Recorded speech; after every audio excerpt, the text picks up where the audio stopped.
እቅድ ይዛችሁ ወይ ደግሞ እግር ጥሏችሁ ላሊበላ አካባቢ ከሄዳችሁ ሳትጎበኟቸው እንዳትመጡ መመክራችሁን 3 ገዳማት ልንገራችሁ።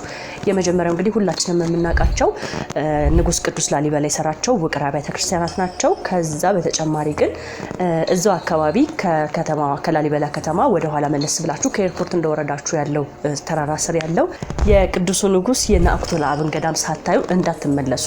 እንግዲህ እዛ ገዳም ላይ ከሄዳችሁ እጅግ በጣም በሚያስገርም ሁኔታ ዛሬ ድረስ ሁሌም እስካሁንም ድረስ ከገዳሙ የላይኛው ክፍል ላይ የሚንጠባጠብ ጸበል ከታች ገበታዎች ያሉት ጸበል አለ። ይህ ጸበል እንግዲህ ለብዙ ህመምተኞች ፈውስን የሰጠ ነው።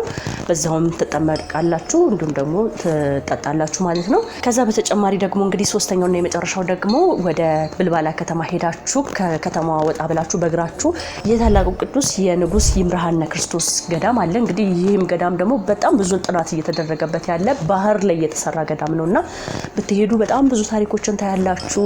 የአባቶቻችንን የቀድሞ ጥበባቸውን በእጃቸው የሚሰሩትን ፍልፍል ቤተክርስቲያን እንዲሁም ደግሞ ከውጪ የነበራቸውንም ግንኙነት በዛው ታያላችሁ ብዬ ተስፋ አደርጋለሁ። ምክንያቱም ይምርሃነ ክርስቶስ ገዳም ላይ ስትሄዱ አንድ በር አለ፣ ታሪካዊ በር።